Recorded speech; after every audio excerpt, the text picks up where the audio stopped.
কিন্তু মারিয়াকে তো দরকার। ওর বাবা যদি জিজ্ঞেস করে মারিয়াও নীলকে ভালোবাসে, ওর বাবাকে কি জবাব দিব? এখন তো মারিয়াকে লাগবে। ইহানের কথায় যুক্তি খুঁজে পায় রদ্রিক। বিনা বাক্যে মারিয়াকে ফোন লাগায়। দুবার রিং বাজতেই মারিয়া কল রিসিভ করে। ও রিসিভ করতেই রদ্রিক বলে ওঠে, মারিয়া, যেখানেই আছিস দ্রুত ভার্সিটির গেটের। রদ্রিকের এহেন কথায় মারিয়া ঘাবড়ে গেল। বলল, কেন? রুদ্রি কি হয়েছে? বলি ফোন রেখে দিল। মিনিট 10 বাদেই দূর থেকে দেখা গেল মারিয়া দৌড়ে আসছে। রদ্রিকের সামনে এসে থামল। হাঁপাতে হাঁপাতে বলে, কি হয়েছে? এভাবে আমাকে ডাকলি কেন? রদ্রিক বাইকে উঠে বসলো। নীলকে ইশারা করে বলে, দ্রুত নীলের বাইকে উঠে পড়। আর হ্যাঁ, কোনো কোশ্চেন করিস না আপাতত। উল্টাপাল্টা জেদ ধরলে এখনই আমার হাতের চর খাবি। তাই যা বলছি তাই কর। রদ্রিকের কথায় মারিয়া ভয় পেয়ে গেল। তাই না চাইতেও দ্রুত বাইকে উঠে বসলো। ইহান আর সাফাতও নিজেদের বাইকে উঠে বসে। সবাই একসাথে বাইক স্টার্ট দিয়ে চলে গেল। পুরো রাস্তায় মারিয়া একটা কথাও বলল না, চুপচাপ বসে রয়েছিল। নীলও ওকে বেশি ঘাটায়নি। বাইক এসে মারিয়াদের বাড়ির সামনে থামতেই মারিয়া অবাক হয়ে যায়। ও বাইক থেকে নেমে অবাক কণ্ঠে বলে, রুদ্রি, তোরা আমার বাসায় আসলি কেন? রদ্রিক বাইক পার্ক করে গম্ভীর গলায় বলে, কেন? তোর বাসায় বুঝি আমাদের আসতে মানা? না, তেমনটা বলিনি, কিন্তু কোনো কিন্তু না, চল আমার সাথে। আর হ্যাঁ, তোর মন যা চাই তাই করবি, সেটাই বলবি, বাকিটা আমি সামনে নিব। মারিয়া বোকার মতো তাকিয়ে রইল রদ্রিকের দিকে। তারপর বাড়ির দিকে পা বাড়ালো। বাড়ির কলিং বেল বাজতেই মারিয়ার মা এসে দরজা খুলে দিলেন। সবাই ওনাকে সালাম জানালো। তিনি সালামের জবাব দিয়ে হাসি মুখে বললেন, আরে রুদ্রিক, ইহান, সাফাত, নীল, তোমরা অনেক দিন পর আসলে। আমার তো মনে হয়েছিল আমার এই ছেলেগুলো আমাকে ভুলেই গেছে। ইহান প্রতি উত্তরে বলে, না আন্টি, ভুলিনি, এই জন্যই তো এসে পড়লাম। হ্যাঁ হ্যাঁ, এসো। তা অনেক কোথায়? অনেক একটু জরুরি কাজে আটকে পড়েছে, তাই আসতে পারেনি। ও, দেখেছ, আমি তোমাদের বাহিরে দাঁড় করিয়ে রেখেছি, ভিতরে এসো তোমরা। মারিয়ার মা ওদের ভেতরে আসতে বলে দ্রুত রান্নাঘরে চলে গেলেন। মারিয়া ওদের নিয়ে বসার ঘরে চলে গেল। গিয়ে দেখেন মারিয়ার বাবা সেখানে আগে থেকেই বসে আছেন, আর তিনি চা পান করছেন। রদ্রিকটা ওনার সামনে গিয়ে দাঁড়ালো। সবাই একসাথে সালাম জানালো। আচমকা এইভাবে এতগুলো মানুষের একসাথে কণ্ঠ শুনে তিনি ঘাবড়ে গেলেন। রদ্রিকদের দেখে সময় নিয়ে শান্ত হলেন। সালামের জবাব দিয়ে তিনি বললেন, কেমন আছো তোমরা? অনেকদিন পর আসলে আমার বাড়ি। আলহামদুলিল্লাহ, আমরা ভালো আছি আঙ্কেল। আপনি ভালো আছেন? বলল ওরা।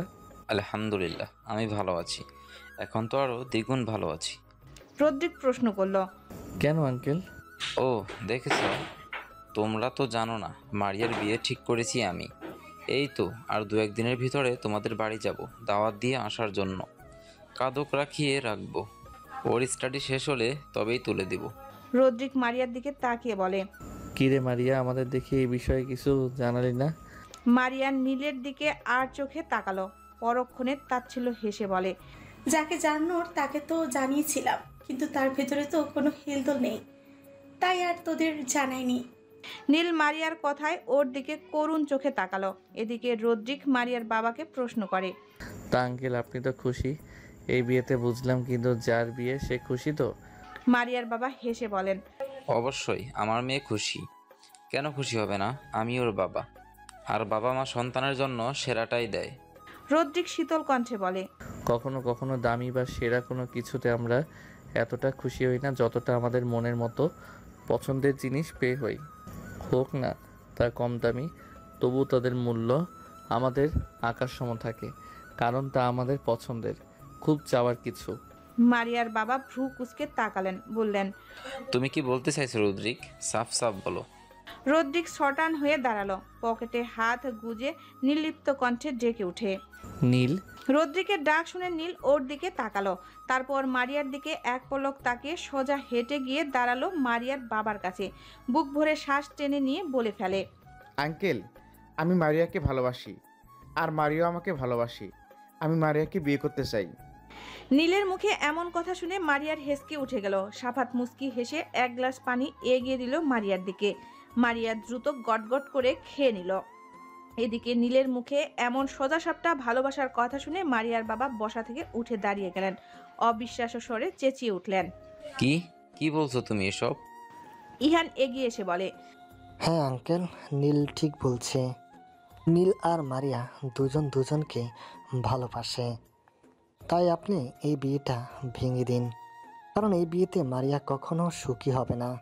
মারিয়ার বাবা রাগী চোখে মারিয়ার দিকে তাকালো। মারিয়া এতে ভয় পেয়ে গেল। সাফাত ওর কাঁধে হাত রেখে বলে, ভালোবাসলে ভয় পেতে নেই মারিয়া, ভয় পেলে যে ভালোবাসা হয় না। মারিয়া সাফাতের কথায় ভরসা পেল, চোখ বন্ধ করে নিঃশ্বাস টেনে নিল, তারপর হেঁটে গিয়ে ওর বাবার মুখোমুখি দাঁড়ালো। সাহসী গলায় বলে, হ্যাঁ বাবা, নীল যা বলেছে ঠিক বলেছে। আমি আর নীল একে অপরকে ভালোবাসি, তাই আমি এই বিয়েটা করতে চাই না বাবা। মারিয়ার বাবা সোজা চর মেরে দিলেন মেয়ের গালে। চর খেয়ে মারিয়া স্তব্ধ হয়ে গেলেন। ওর বাবা ওর এত বছরের জীবনে কখনো ওকে একটা ফুলের টকাও দেয়নি, আর আজ ওর সেই বাবা ওকে এইভাবে সবার সামনে মারল। কষ্টে মারিয়ার চোখ বেয়ে অঝরে অশ্রু গড়িয়ে পড়তে লাগলো। মারিয়া ফুপিয়ে উঠল। মারিয়ার বাবা চিৎকার করে উঠলেন, লজ্জা করে না এসব বলতে তোমার? আজ বাদে কাল তোমার বিয়ে, আর সেই তুমি কিনা আজ তোমার প্রেমিকাকে নিয়ে এসে বলছো তুমি এই বিয়ে করতে পারবে না?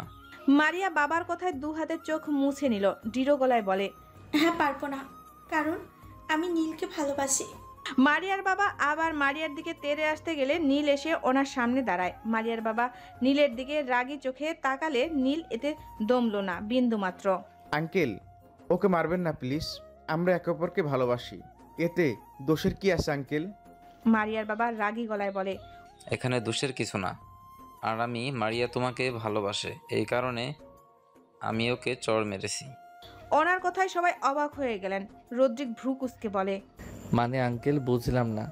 রদ্রিকের কথায় মারিয়ার বাবা বলে ওঠেন, আমি এই কষ্টে ওকে চড় মেরেছি যে আমি ওর বাবা হয়ে এতটুকু বিশ্বাস অর্জন করতে পারলাম না, যেই কারণে আমার মেয়ে আমার কাছে তার ভালোবাসার কথা বলতে পারলো না। এই এত বছরও ও আমায় চিনল না। আমি কি সেই সব বাবার মতো যে মেয়ের মতের বিরুদ্ধে গিয়ে ওকে জোর করব? কেন জোর করব কোনো কিছু নিয়ে? আমি তো তেমন বাবা নই, ওকে সেটা জানে না, তাও কেন আমার থেকে সবটা লুকালো? আরে আমার মেয়ে যদি আমার বিশ্বাস ভরসায় না করতে পারে তাহলে আমি আর কি করব? তাহলে তো আমাকে এটাই বুঝে নিতে হবে বাবা হিসাবে আমি ব্যর্থ। মারিয়ার বাবার এমন কথায় সবার মাথায় যেন আকাশ ভেঙে পড়ল। ওরা সবাই অবিশ্বাস ও চাহনি নিয়ে তাকিয়ে আছে মারিয়ার বাবার দিকে। ওদের এখনো বিশ্বাস হচ্ছে না, আসলে কষ্ট হচ্ছে ওনার কথাগুলো হজম করতে। চারিদিকে নিস্তব্ধতা বিদ্যমান। সেই নিস্তব্ধতা কাটলো মারিয়ার ফুপিয়ে কান্নার শব্দে। মারিয়া নিজের বাবার দিকে তাকাতে পারছে না। ও নিজের বাবাকে অনেক কষ্ট দিয়ে ফেলেছে, এতটাই কষ্ট দিয়েছে যে ওর জন্য আজ ওর বাবার চোখে পানি। যে বাবাকে মারিয়া ওর বোঝার বয়সের পর থেকে কখনো কাঁদতে দেখেনি। কি বলবে মারিয়া তাকে? ঠিক কি দিয়ে কি বোঝাবে? মারিয়া তো জানতো ওর বাবা ওকে ঠিক কতটা ভালোবাসে। কখনো উচ্চ শব্দে একটা ধমকও কোনো দিন দেয়নি।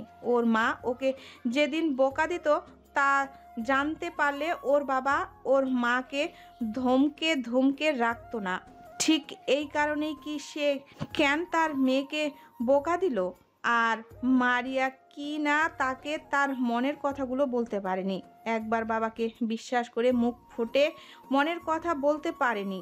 মারিয়া ফুপাতে ফুপাতে ডেকে উঠল, বাবা, বাবা। মারিয়ার বাবা ভেজা কণ্ঠে বললেন, ডাকিস না আমায় বাবা।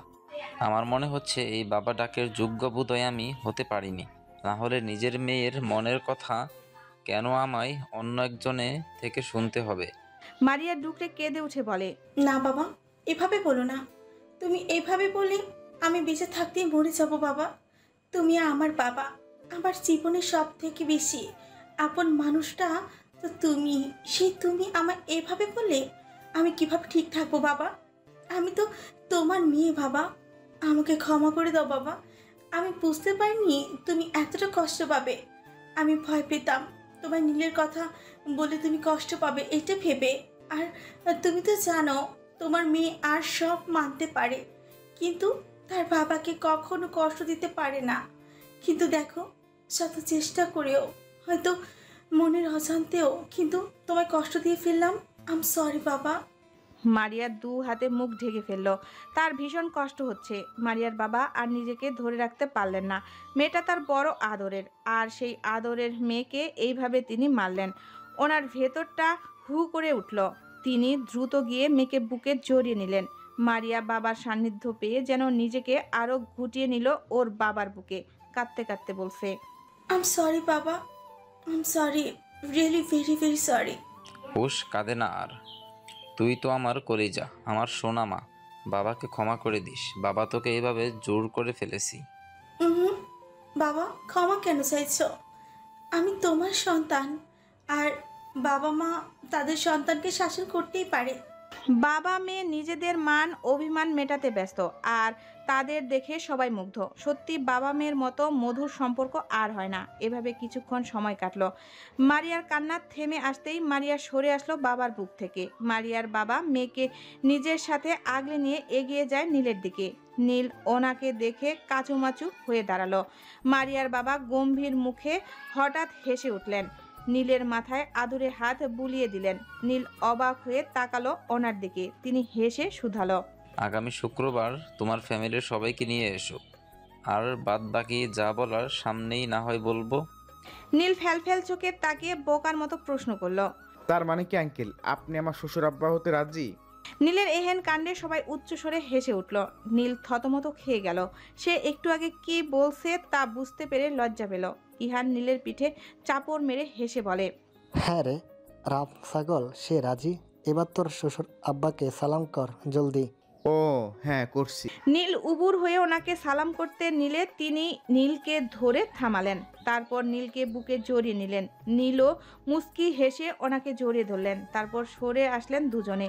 রদ্রিক এবার গম্ভীর স্বরে বলে, তো আমাদের এখন যেতে হবে আঙ্কেল, ইম্পর্টেন্ট ক্লাস আছে আমাদের। আসলে সামনেই ইয়ার ফাইনাল এক্সাম তো তাই। মারিয়ার বাবা বলেন, হ্যাঁ তা জানি, তাই আমিও আর তোমাদের আটকাবো না। তবে সময় করে সবাই মিলে এসে বেরিয়ে যেও আমার বাড়ি থেকে। এটা নিজের বাড়ির মতোই মনে করবে। তারপর মারিয়ার দিকে ফিরে বলেন, তবে হ্যাঁ, আর হ্যাঁ, সাবধানে যাবি। পৌঁছে আমায় ফোন করিস। আচ্ছা বাবা। নীল এগিয়ে এসে মারিয়ার হাত আঁকড়ে ধরল ওর হাতের মুঠোয়। মারিয়া অবাক হয়ে গেল নীলের কাণ্ডে। বাবার সামনে এসব কি করছে নীল? সে হাত মশরামশরি শুরু করে দিল, কিন্তু নীল সেদিকে পাত্তা না দিয়ে বলে, আপনার মেয়েটা যেহেতু আমার দিয়েছেন আঙ্কেল, তবে ওয়াদা করলাম এই যে হাতটা ধরেছে মৃত্যুর আগ পর্যন্ত ওকে নিজের স্বপ্ন দিয়ে আগলে রাখবো, কখনো কষ্ট পেতে দিব না। এটা প্রমিস করলাম আমি আপনার কাছে। মারিয়ার বাবা মুগ্ধ হলেন নীলের কথায়। তিনি বললেন, তোমরা সুখে থাকলেই আমি সুখী। আর একজন মেয়ের বাবা এর থেকে আর বেশি কিছু চায় না। তবে আসে আঙ্কেল। এসো, আর সাবধানে যাবে সবাই। মারিয়ার বাবা আর মায়ের কাছ থেকে বিদায় নিয়ে সবাই আবার ভার্সিটির উদ্দেশ্যে রওনা হলো। এক জোড়ার সেটিং তো হয়ে গেল। এখন সিয়া আর অনিকের জন্য টেনশন হচ্ছে ওদের। সিয়া না জানি কি বলবে অনিককে। সবাই বাইকের স্পিড বাড়িয়ে দিল। যত দ্রুত সম্ভব ভার্সিটি পৌঁছাতে হবে। অনিক সিয়া মুখোমুখি দাঁড়িয়ে। সিয়া আজ একটা কালো রঙের কামিজ পরেছে, খোলা চুল, মুখে নেই কোনো ভারী প্রসাধনীর ছোঁয়া। মেয়েটাকে এতেই যেন মায়াবী লাগছে ভীষণ। অনেক চোখ ফেরাতে পারছে না সিয়ার উপর থেকে। প্রকৃতির নির্মম বাতাস এসে ক্ষণে ক্ষণে সিয়ার খোলা চুলগুলো উড়িয়ে দিচ্ছে। অনেক মুগ্ধ হয়ে তা দেখছে।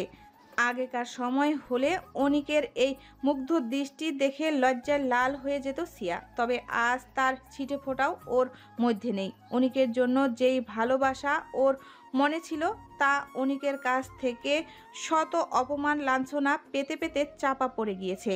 আর সিয়া সেই ভালোবাসাকে আর কখনো বাহিরে প্রকাশ করতে চায় না। হ্যাঁ, তার কষ্ট হয় অনেক নিজেকে সামলাতে, কিন্তু সে সামলে নিতে পারবে, যেমনটা এতদিন যাবৎ করে এসেছে। সিয়া দীর্ঘশ্বাস ফেলে বলে, দেখেন, আমি আপনাকে এখন যা বলবো তা মন দিয়ে শুনবেন, বিষয়টা বোঝার চেষ্টা করবেন আশা করি। অনেক সরল গলায় বলল, আমার মন তোর কাছেই, তুই শুধু বলতে থাক। অনিকের এসব কথা সিয়ার এখন ভালো লাগে না, বরঞ্চ সে বিরক্ত বোধ করে। এতদিন তো তাকে দিব্যি সে অপমান করে বসতো, আর হঠাৎই অনিকের এহেন ভালোবাসা তার সহ্য হয় না। সিয়া নিজেকে সামলে নিল, ধীর স্বরে বলল, আপনি আমাকে সত্যি ভালোবাসেন কি না জানি না আমি অনেক, কিন্তু বিশ্বাস করুন আমি যদি আগের সিয়া হতাম আপনার এসব কথায় আমি অনেক খুশি হতাম। আমার থেকে হয়তো সুখী কেউই হতো না, কিন্তু এখন আমি আপনার এসব কথা আমার কাছে বিন্দুমাত্র কিছু আসে না, বরঞ্চ বিরক্ত লাগে। অনেক অবাক হয়ে গেল সিয়ার কথায়। সে ভাবতে পারেনি সিয়া এমন একটা কথা বলে ফেলবে এইভাবে নির্দ্বিধায়। অনিকের কণ্ঠে অবাকের রেশ বিদ্যমান। শ্রেয়া, তুই কি বলছিস এসব? সিয়া শক্ত কণ্ঠে বলে, যা বলছি ঠিক বলছি। কেন কষ্ট হচ্ছে আপনার? আমারও হয়েছিল সেদিন, যেদিন সবার সামনে আপনি আমাকে বাজেভাবে অপমান করে আমার সাথে ব্রেকআপ করে নিয়েছিলেন। অনেক শুকনো ঢোক গিলল। বুকের বা পাশটা ব্যথা হচ্ছে সিয়ার এসব কথা শুনে। অনেক জিভ দিয়ে ঠোঁট ভিজিয়ে নিয়ে বলে, শ্রেয়া দেখ, আমি মানছি আমার ভুল হয়েছে। আমি তার জন্য তোর কাছে ক্ষমা চেয়ে নিচ্ছি। প্লিজ এইভাবে বলিস না। তুই এখন থেকে যা বলবি আমি তাই করব। তবু আমাকে এসব বলে কষ্ট দিস না, আমি সহ্য করতে পারি না। সিয়া হাসলো। তার হাসিতে তাচ্ছিল্যতা বিদ্যমান। সিয়া বলে, আমি তো কোনো এক সময় সহ্য করেছিলাম, এর থেকেও বেশি কঠিন সব কথা বলেছিলেন আপনি আমায়। তবে আজ কেন আমার সামান্য কথায় আপনার এত কষ্ট হচ্ছে? আমি তো দিব্যি আপনার সে অপমান সহ্য করে এ পর্যন্ত এসেছি, আপনি পারবেন না কেন? অনেক অসহায় গলায় বলে। শ্রেয়া, তুই তো আমায় ভালোবাসিস। সিয়া চিৎকার করে ওঠে, হ্যাঁ ভালোবাসি আপনাকে, অনেক ভালোবাসি। তবে সেই ভালোবাসা আমি মাটি চাপা দিয়ে রেখেছি, আর তার কখনোই আমি প্রকাশ করতে চাই না। অনেক সহ্য করেছি, আর পারবো না আমি। বড্ড ক্লান্ত আমি অনেক। তোমাকে ভালোবেসে আমি কষ্ট ছাড়া কিছুই পাইনি। এতই যদি আমাকে ভালোবাসেন, তবে কেন সেদিন আমাকে রেখে অন্য মেয়ের কাছে গিয়েছিলেন? কেন সেই মেয়ের কথায় আমাকে পুরো ভার্সিটির মানুষদের সামনে অপমান করেছিলেন? অনেক বোঝাতে চেষ্টা করলো। দেখ শ্রেয়া, মানুষ মাত্রই তো ভুল। আর তাছাড়া তুই জানতি আমি এমনই, তাই জেনেই তো আমায় ভালোবেসেছিস। সিয়া উচ্চ স্বরে হেসে ওঠে, হাসি থামিয়ে বলে, সেটাই তো আমার জীবনের সব থেকে বড় ভুল। আমি তোমার মতো একটা মানুষকে ভালোবেসেছি। আমি মনে করেছি আমার ভালোবাসা দিয়ে আমি তোমাকে সঠিক পথে নিয়ে আসতে পারবো, কিন্তু আমি ব্যর্থ। এই জন্যই আমি দুঃখিত। আপনি আমাকে ক্ষমা করে দিন। কিন্তু অনেক হয়েছে, আমি আবার সে কষ্ট সহ্য করতে চাই না। আমার বাবা মা অনেক আশা নিয়ে আছেন আমাকে নিয়ে। আমি তাদের আশা পূরণ করতে চাই। পড়ালেখা করে ভালো একটা পজিশনে যেতে চাই, যা আবারও আপনার কাছে ফিরলে সম্ভব হবে না। তাই আমি সিদ্ধান্ত নিয়েছি, আজ থেকে আপনার আর আমার মাঝে কিছু নেই। কিছু নেই মানে নেই। আপনি আমাকে ভুলে যান। দয়া করে আমার পিছনে আর পড়ে থাকবেন না। আমি দোয়া করব আপনি আমার থেকে বেটার কাউকে পেয়ে যাবেন। তবু আমায় রেহাই দিন, আর কখনোই ভালোবাসার দাবি নিয়ে আমার কাছে আসবেন না। এক নিঃশ্বাসে কথাগুলো বলে সিয়া হাঁটা ধরে। ও চলে যাচ্ছে। তার সহ্য হচ্ছে না অনিককে। পুরনো আঘাতটা আবারও তরচাজা হয়ে গিয়েছে। সিয়ার চোখ জোড়া লাল হয়ে গিয়েছে কান্না না করতে পারার কারণে। কিন্তু সিয়া কান্না করতে চায় না, কাঁদতে চায় না সে অনিকের কারণে। অনেক তো কেঁদেছে সে, আর ক্ষয় করতে চায় না তার চোখের মূল্যবান জলগুলো। সিয়া চলে গেল, আর অনেক স্তব্ধ হয়ে দেখে গেল শুধু সিয়াকে। তার সিয়া তো এত পাষাণ ছিল না। তবে এ কোন সিয়াকে সে দেখছে? এই সিয়া এত শক্ত কণ্ঠে তাকে এতগুলো কথা শুনিয়ে গেল। অনিকের সহ্য হচ্ছে না। আজ মনে প্রাণে তার শূন্যতা বিরাজ করছে। তার ভালোবাসার মানুষটিকে হারিয়ে ফেলেছে সে। বিষাদতায় সেয়ে যাচ্ছে হৃদয়। অনেক সহ্য করতে পারল না, ধপ করে বসে পড়ল মাটির উপর। এইভাবে কতক্ষণ রইল জানে না সে। হঠাৎ কাঁধে কারো হাতে ছোঁয়া পেতেই ধ্যানে ফিরে অনিকের। অশ্রু ঘেরা চোখ জোড়া নিয়ে পেছনে ফিরে তাকাতেই দেখে রদ্রিক দাঁড়িয়ে আছে। পেছনে নীল, সাফাত আর ইহান। মারিয়াকে রদ্রিক সিয়ার কাছে পাঠিয়েছে। সে জানে সিয়াও ভেঙে পড়েছে। রদ্রিক আর ইহান অনিককে ধরে দাঁড় করালো। অনিক উঠে দাঁড়াতেই সে রদ্রিককে জড়িয়ে ধরে হু হু করে কেঁদে উঠল। রদ্রিক অনিকের কাঁধে হাত রাখলো। অনিক কাঁদতে কাঁদতে বলে, ও আর আমার কাছে ফিরবে না রদ্রিক, ফিরবে না। আমায় আজ চিরতরে নিঃশেষ করে দিয়ে গেল ও। আমি সহ্য করতে পারছি না দোস্ত। আমি কি করব বল? ঠিক কি করলে ও আমার কাছে ফিরে আসবে? রদ্রিক দূর আকাশের দিকে তাকিয়ে আছে। সেদিকে তাকিয়ে নিষ্প্রুপ কণ্ঠে বলল, তুই চেষ্টা করতে থাক, চেষ্টা করতে তো মানা নেই, তবে যেদিন মনে করবি না আর যত কিছুই তুই করিস না কেন সিয়া তোর কাছে ফিরবে না, তবে সেদিন বুঝে নিবি সিয়া আর কোনো দিন হবে না। আর দোস্ত আর যাই হোক, ভালোবাসা কখনো জোর করে হয় না, ভালোবাসা তো হয় মন থেকে। আর সিয়া তোকে ভালোবেসেছিল আর তুই নিজ হাতে সিয়ার সেই ভালোবাসাকে মেরে ফেলেছিলি। তার পরিবর্তে সিয়া তো তোকে কিছুই করিনি, তুই যে কষ্ট দিয়েছিলি ওকে। অনেক কিছুই বলো না, সে চুপচাপ রদ্রিককে জড়িয়ে ধরে রইল। কি আর বলবে, বলার মতো কোনো ভাষাই সে পাচ্ছে না, শুধু সহ্য করা ছাড়া। আর অনেক তাই করছে।